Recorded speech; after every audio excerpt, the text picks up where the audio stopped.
Hai, saya Tika Anissa Listanti. Saya Muhammad Syamsul Anwar.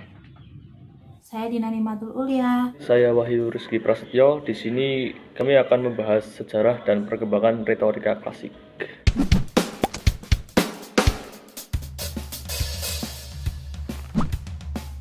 Apa sih retorika itu dan kira-kira bagaimana ya sejarah dan perkembangannya?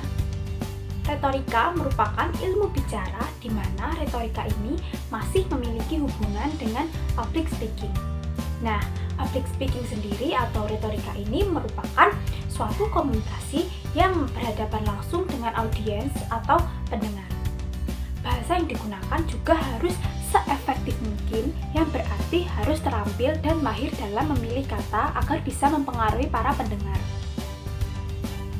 Lalu, bagaimana sih sejarah dan perkembangannya? Retorika sendiri sudah dimulai pada abad ke-5 Masehi. Dimulai oleh kaum sofis di Yunani yang mengembara untuk mengajarkan pengetahuan politik dan pemerintahan. Nah, di sini mereka menggunakan penekanan utamanya pada berkemampuan berpidato. Nah, dalam perkembangannya ada beberapa tokoh yang berada pada bidang retorika ini. Salah satunya adalah Aristoteles.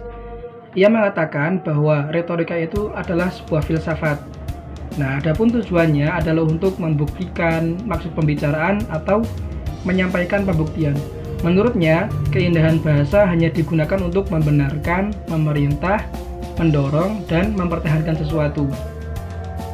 Nah, Aristoteles ini juga menuliskan 5 hukum retorika, yaitu inventio atau penemuan, dispositio atau penyusunan, elocutio atau gaya, memoria atau memori, dan pronunciatio atau penyampaian. Tokoh yang lain yaitu Demosthenes memiliki pendapat mengenai retorika dalam demokrasi. Katanya, ketika demokrasi menjadi sistem pemerintahan, di situ dengan sendirinya masyarakat membutuhkan orang-orang yang mahir berbicara di depan umum. Menurutnya, penekanan yang harus diberikan adalah semangat yang berkobar-kobar, kecerdasan pikiran, dan lain dari yang lain. Ada juga tokoh bernama Marcus Tullius Cicero yang memiliki pendapat bahwa penekanan yang harus dilakukan adalah keindahan komposisi dan penyampaian. Menurutnya, inti pidato itu harus mencerminkan kebenaran dan kesusilaan. Seorang orator juga harus bisa meyakinkan pendengarnya untuk mencapai semuanya. Ia juga menyarankan seorang orator harus mencari bahan-bahan yang akan dibahas, kemudian disusun secara sistematis bahan-bahan tersebut, menghafalkan isinya, dan mengemukakan persoalan tersebut dengan baik. Retorika sendiri berkembang pada era Yunani. Nah, pada masa ini, retorika mengalami puncak keemasan.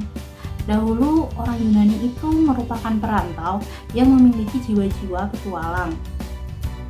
Mereka hidup secara berkelompok dalam sistem kemasyarakatan yang teratur. Pada masa itu, keterampilan menggunakan bahasa mendapat pengaruh dari penguasa ya. Bahkan para penguasa itu menyewa para agitator untuk memperkuat pengaruh mereka di mata masyarakat. Nah, para agitator ini dalam mempengaruhi masyarakat biasanya menggunakan alasan agama dalam penyampaian mereka. Para agitator sendiri juga belajar untuk meningkatkan kemampuan berbicara mereka karena mereka dibayar untuk ini.